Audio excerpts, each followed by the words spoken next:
orang-orang seperti Mu'adz bin Jabal, Ubaidah bin Al-Jarrah adalah orang-orang yang berjuang sekarang seperti dokter-dokter kita ini. Orang-orang hebat. Para perawat, medis, tenaga medis. Ini orang-orang hebat di garis terdepan. Maka saya berikan berita gembira kepada Anda semuanya. Anda orang-orang terpilih dan Anda yang dipilih oleh Allah, bukan seperti Adi Hidayat, bukan seperti yang lain. Itu pertanda ada kemuliaan terbesar di tangan Anda yang pahalanya begitu besar. Bismillahirrahmanirrahim. Saya sebagai bagian dari warga negara dan saya berusaha menjadi warga negara yang baik. Saya mencintai negara saya, bangsa saya, dan kami berkontribusi. Salah satunya ketika ini mulai merebak banyak, saya bahkan ke belakang itu lama berkonsentrasi untuk meriset ayat-ayat Al-Quran, hadis terkait dengan penanganan wabah. Sampai saya buat diagram juga, saya kontak beberapa ilmuwan juga, teman-teman dari dokter, dari macam-macam, bahkan ini seperti diagram ini ya, tapi saya belum bisa publish ya, tapi sebagian sudah saya sampaikan ke beberapa perwakilan pemerintahan juga untuk kita share, mungkin bisa kita tangani dengan baik. Ini lengkap sekali dari Al-Quran, dari hadis itu, dari mulai infonya tuh. Ya, kalau saya baca di media, Bill Gates sudah bahasa media itu meramalkan ya dari sejak 2018, 2017 akan terjadi virus begini. Nabi itu sudah menyampaikan, bukan ramalan lagi, wahyu sifatnya. Ya, menyampaikan dari sejak zaman kehidupannya 15 abad yang lalu, Anda bayangkan 15 abad. Ya, ini keterangan ini nanti Anda temukan di beberapa kitab, di antaranya ini saya kopikan nih. Ada kitab bagus namanya Al-Fathur Rabbani fi Tartibi Musnad Ahmad ibn Hanbal Asy-Syaibani. Ya, Al-Fathur Rabbani fi Tartibi Musnad Imam Ahmad ibn Hanbal Asy-Syaibani, halaman 202 sampai 206. Ya, saya hafal karena saya kaji terus gitu ya. Itu langsung babnya, bab tentang wabah, abwabut ta'un, wal wabah. Bab tentang penanganan wabah. Nah, itu disebutkan dalam riwayat hadis ini komplit sekali beberapa riwayatnya, bahwa Nabi pernah menyampaikan pada para sahabat, bahkan diinfokan oleh malaikat Jibril alaihissalam. Ini saya bacakan salah satunya di halaman 204. Ya, hadisnya dari Abi Usaib ya radhiyallahu taala anhu, qala Rasulullah sallallahu alaihi wasallam, atani Jibril alaihi salam bil humma wat ta'un, ya, fa amsakatil humma bil Madinah wa arsalatit ta'un ila Syam. Ya. Fat ta'unu syahadatun li ummati wa rahmatun lahum wa rijsun. Ya, rijsun 'alal kafirin. Baik, ini paling menarik sekali. Jadi kata Nabi, Jibril itu memberikan info akan nanti satu masa akan tiba demam ya yang melanda satu kawasan, kemudian wabah yang melanda juga kawasan yang lain, yang paling menarik akan memakan banyak korban dari kalangan umatmu ya Muhammad SAW. Maka yang ini diinfokan, nanti demam itu akan terjadi di Madinah, kemudian wabahnya terjadi di Syam ya, sepeninggal Nabi itu. Syam itu sekarang 4 negara. Jadi ada Jordania, ada Lebanon, ada Palestina, ada Syria. 4 negara ini. Persis 8 tahun setelah Nabi wafat, jadi Nabi kan 10 tahun di Madinah ya. Di tahun 10 Hijrah, beliau kemudian meninggal dunia. Tahun 18 Hijrah, itu terjadi betul. Wabahnya di Syam, di Awamis namanya. Jadi kalau Anda googling, ya Anda cari misalnya googling, ya, tulis pakai bahasa Arab, Awamis begini. Awamis. Ini satu distrik di Palestina yang dikooptasi Zionis sekarang. Nih, Awamis. Kisahnya viral sekali. Di kitab hadis, kitab sejarah ada semuanya. Jadi, kejadian wabah menyebar pada saat itu.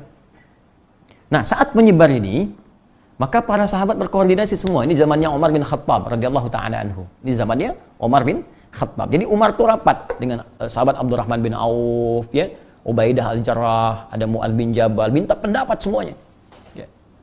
Apa yang paling menarik? Semua hadis Nabi itu disampaikan lagi. Yang punya hadis Abdurrahman bin Auf apa ini? Ini apa? Ini apa? Ini ada semua. Dan yang paling dahsyat, teman-teman sekalian, itu saya analisis, itu ditemukan sebab wabahnya apa? Di Al-Quran ada, hadisnya ada.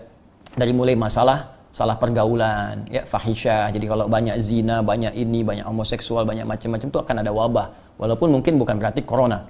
Ya, tapi banyak yang lainnya. Nanti salah makan, salah konsumsi ada. Ya, makanan yang harusnya nggak dimakan, tempat-tempat yang kotor. Bahkan di Abu Daud, di Muslim itu jelas disebutkan. Ada kelelawar misalnya, kemudian ada lagi makanan daging-daging yang diharamkan, yang bertaring, ya, binatang buas, yang macam-macam ya jenisnya. Ada disebutkan, ini saya turunkan bahkan ke ayatnya, ke hadisnya, ke macam-macam. Ada yang persoalan politis, sampai ke persoalan politis ada. Ya, tapi itu hal skala besar lah, yang mungkin tidak juga tuntas kita bahas. Yang paling menarik penanganan. Jadi penanganan itu ada aspek teknis, ya. Saya lihat nih ada keterbukaan informasi, kejelasan instruksi, sampai ke medis. Ya, ke teknisnya itu hadis yang sering banyak dikutip sekarang ini. Idza waqa'a bi ardin, kalau nanti terjadi wabahnya di satu tempat, kata Nabi, fala tadkhulu ilaiha wa la takhruju minha. Orang luar jangan masuk ke situ, yang di situ jangan keluar dari situ. Udah. Sekarang kan kita ketahui. Ya. Ya, apa yang disebut karantina wilayah itu? Bahasa kerennya sekarang lockdown, ya. Tapi kan lockdown yang dimaksudkan tuh ada parsial sebagian wilayahnya, karena Syam itu kan provinsi. Ingat. Sekarang jadi negara, 4 itu dulu provinsi. Ibu kotanya di Madinah. Jadi yang ditutup itu ya itunya saja, Syamnya saja, Madinah jalan, yang lain jalan bebas gitu. Kalau kasus Cina sekarang, Wuhannya ditutup, di lockdown, yang lainnya bebas, sepanjang belum menyebar ke tempat yang lain. Tapi yang paling dahsyat tuh begini, yang paling dahsyat, ini saya buatkan bagan juga di sini, teman-teman sekalian. Jadi ada kalimat-kalimat Nabi yang sangat luar biasa, yang memberikan imun, daya kekuatan, daya tahan yang sangat hebat. Khususnya kalau kita ingin mengamalkan itu semua. Jadi saat Nabi mengucapkan itu rapat di beberapa kalangan. Ada terjadi perbedaan pendapat. Ya seperti kita sekarang lah. Ada yang pengen tetap di masjid, ada yang pengen tetap beraktivitas, ya. Nah, ada dari sahabat Amr bin As radhiyallahu taala anhu, di halaman 205-nya. Ya, saya temukan. Ya, ketika terjadi dialog ini, nah, qala Amr bin As, ketika terjadi wabah ini, Amr bin As gubernur pada saat itu ingat beliau sabda Nabi tadi disampaikan oleh Abdurrahman bin Auf, itu terjadi diskusi sampai Amr bin As itu berpendapat begini, ya. Qala Amr bin As radhiyallahu taala anhu annahu rijsun fatafarraqu anhu, ya, fatafarraqu anhu. Bahkan di riwayat lain disebutkan fatafarraqu anhu fi hadhihi syu'ab wa fi hadhihi al-awdiyah. Nah, kata Amr bin As, ini virus ini, ya, ini wabah ini, kata beliau, wabah ini nyerangnya ini cepat sekali. Bahkan di riwayat yang lain seperti api yang menyambar-nyambar. Bagaimana cara mengatasi itu? Kata beliau, terapkan apa yang sekarang disebut social distancing. Jaga jarak. Ayo menyebar, kata beliau, menyebar. Ya, tasya'abu. Jadi kelompok ini tinggal di sini saja. Kalau sekarang bahasanya di rumah-rumah lah. Diam di rumah. Nih, ya, izinkan kami yang live, Anda tetap di rumah. Anda di rumah saja, tinggal Anda di situ. Kata Amr bin As, Anda pisahkan. Bahkan ada yang dipisah oleh beliau, kamu ke lembah ini, sehingga virusnya bisa ketahuan. Ya, yang terjangkiti tahu, bisa diidentifikasi, yang tidak sehat dan sebagainya. Nah, hanya kan pada waktu itu vaksin belum ditemukan, sehingga yang terjadi herd immunity. Jadi kekebalan tubuh yang muncul dengan sendirinya akibat virus itu dilawan oleh antibodi kita.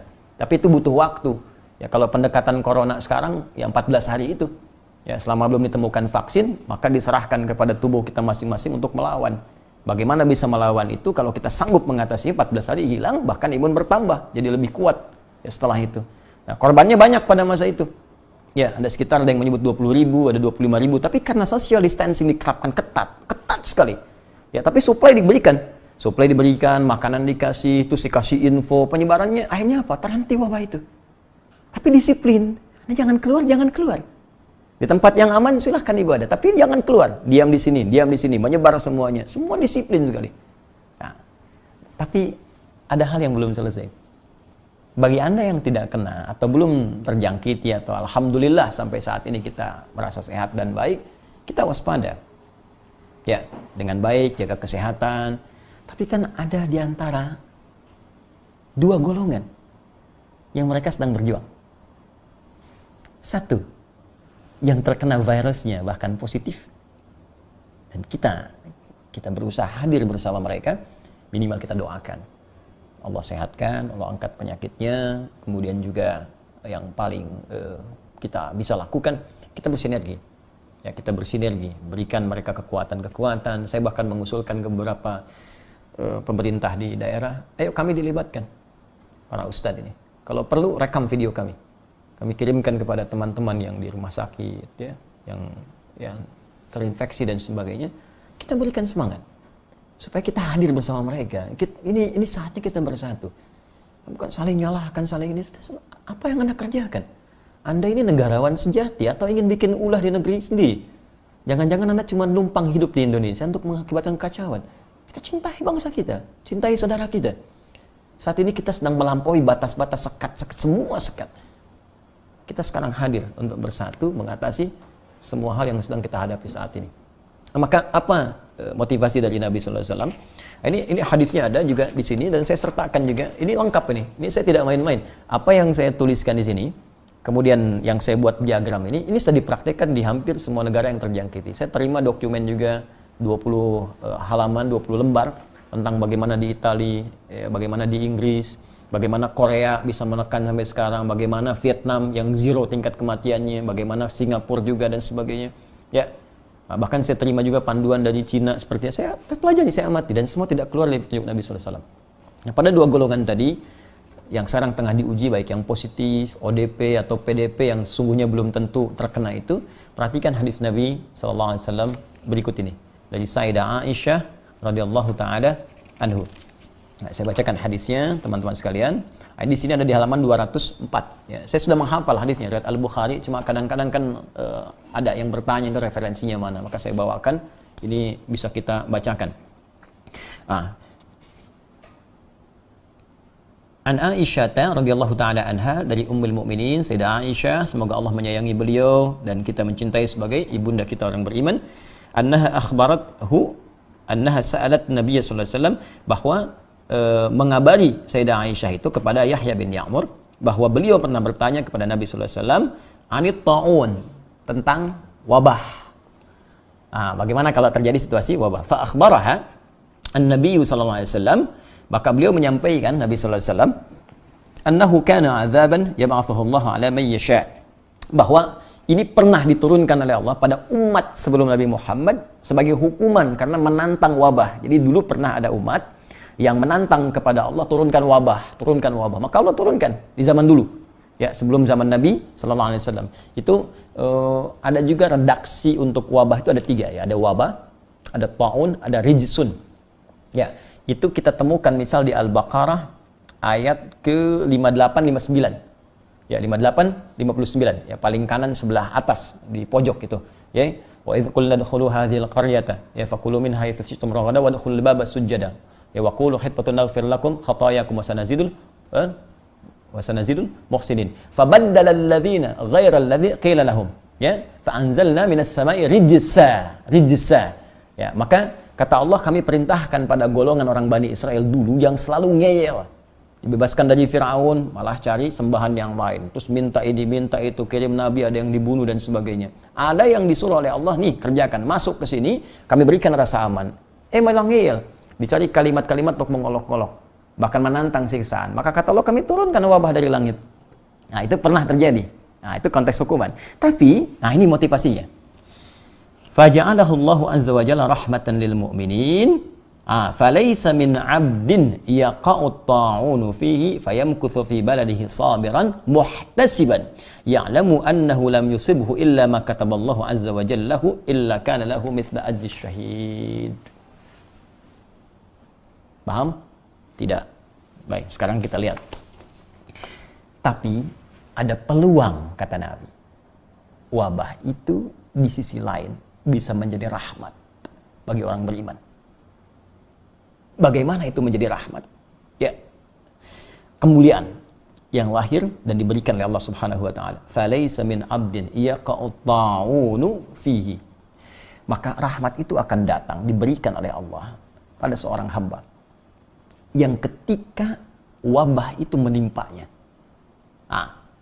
Fayamkuthu fi baladihi sabira. Ketika wabah itu menimpanya, dia bersabar dan tetap tinggal di tempatnya. Dia nggak keluar. Jadi bagi teman-teman yang dihukumi positif misalnya, jangan putus asa dulu. Dan saya katakan jangan kaitkan dengan kematian. Ingat, jangan pernah mengaitkan sebuah penyakit dengan kematian. Karena yang sehat pun bisa wafat. Karena kematian itu nggak ada korelasinya dengan penyakit. Ingat, ya, penyakit itu belum tentu menjadi penyebab kematian. Karena kematian itu sifatnya ajal. Quran surah 7 ayat 34. Fa idza jaa ajaluhum la yastakhiruna sa'atan wa la yastaqdimun. Jika tiba ajal enggak bisa maju, enggak bisa mundur. Jadi kematian itu ajal, selesai. Bisa karena penyakit, bisa karena kecelakaan, bisa karena sehat waktunya tiba, selesai, sudah. Di bagi Anda yang terkena pun, kuatkan mental. Jangan hukumi, aduh saya nanti meninggal nih, saya rentan. Tidak. Anda merasa di atas 50 tahun, yang terserang kemudian Anda mengatakan saya mungkin akan wafat. Tidak. Toh di bawah Anda pun yang kecil-kecil banyak yang wafat tanpa terkena harus corona. Kata Allah lewat lisan Nabi-Nya, Anda bersabar. Kemudian isi kegiatan itu dengan muhtasiban, merenungi diri, berbuat lebih baik lagi. Apa yang saya kerjakan selama ini yang kurang baik, ya isi dengan kebaikan. Ini manfaatnya besar ini sekarang ini. Anda yang di rumah-rumah bisa menghatamkan Quran, bisa menghafal Quran. Nanti saya umumkan di akhir nih. Ya, bagaimana bisa mengisi dengan menghatamkan Quran, menghafal Quran, berbuat yang baik-baik, berkontribusi, jangan bikin hoax. Ini kita sedang sulit bikin hoax, akan disemprot dari udara, jangan racun, jangan keluar. Ya Anda ini siapa sih sebetulnya? Ya, jangan berkontribusi pada yang negatif. Kita sekarang sedang bersatu dalam kebaikan. Ini pemerintah daerah sedang nangani, Anda tembak lagi, digoreng lagi isunya. Ini Anda kalau tak bisa berkontribusi datang, setidaknya doakan atau minimal diam. Itu lebih bagus. Nah, maka kata Nabi, sabar, isi dengan baik, dan yakini. Ya, ini semua sudah ketetapan. Artinya apa? Ya, sudah terjadi. Kalau sudah terjadi, dikeluhkan pun tidak akan menghilangkan wabah. Jadi daripada Anda mengeluh tidak menjadi solusi, lebih baik kita sabar, hadapi pola makan yang sehat, yang kuat, olahraga, optimis, isi dengan banyak membuat hal-hal yang baik dalam kehidupan. Maka apa yang terjadi? Kata Nabi, kataballahu azza wa jalla lahu illa kana lahu mithla ajri syahid. Kalau Anda kerjakan seperti ini, kalaupun wafat, maka Anda mendapatkan pahala syahid. Tapi kalaupun Anda hidup, sendiri dengan pahala mujahid fi sabilillah. Peluang. Itu yang menyebabkan Mu'adz bin Jabal radhiyallahu ta'ala anhu, Ubaidah bin Jarrah berdoa kepada Allah. Ya Allah, jadikan saya bagian dari orang yang disebutkan oleh Nabi ini. Sampai memohon, jadikan saya bagian dari yang disebutkan. Karena ingin mendapatkan rahmat Allah. Bukankah masuk surga karena rahmat Allah? Bukankah kita di rumah tangga mengharap rahmat Allah? Sakinah, mawaddah, rahmat.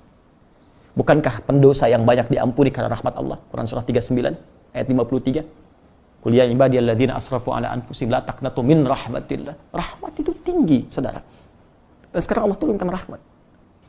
Maka seperti sahabat dulu mempraktekannya, kita semangat. Ya. Dan orang-orang seperti Mu'adz bin Jabal, Ubaidah bin Al-Jarrah adalah orang-orang yang berjuang sekarang seperti dokter-dokter kita ini. Orang-orang hebat. Para perawat, medis, tenaga medis. Ya, orang-orang hebat di garis terdepan. Maka saya berikan berita gembira kepada Anda semuanya. Anda orang-orang terpilih. Dan Anda yang dipilih oleh Allah. Bukan seperti Adi Hidayat, bukan seperti yang lain. Itu pertanda ada kemuliaan terbesar di tangan Anda yang pahalanya begitu besar. Maka niatkanlah sebagai ibadah karena Allah Subhanahu wa ta'ala. Karena Anda mengerjakan sesuatu yang besar, yang tidak semua orang bisa dipilih oleh Allah untuk mengerjakan tugas besar, kecuali orang-orang hebat dan besar. Maka kita turut juga berdoa, bersinergi, dan kami juga sama-sama bekerja dengan baik, dengan izin Allah, untuk kita saling berbagi. Ayo, yang punya kelebihan harta, saatnya sekarang berbagi. Anda numpang hidup di Indonesia, bekerja di sini, cari uang di sini, saat negara membutuhkan, Anda hanya bersembunyi di rumah dan tidak memberikan apapun. Ayo keluar. Anda punya harta, beli. Kita juga siap-siap. Ini kami sedang meminta teman-teman semua bersinergi, cari masker, kita keluarkan, buka tabungan, kita sebarkan. Jadi teman-teman yang di masjid, di luar masjid, di mana, kita sama-sama nanti kita kumpulkan, kita sebarkan. Ya, ada anjuran untuk sejadah, kita beli sejadah. Apa yang kita bisa lakukan, kita lakukan bersama-sama. Bersama Allah kita bisa mengatasi semua hal-hal yang sedang kita hadapi saat ini.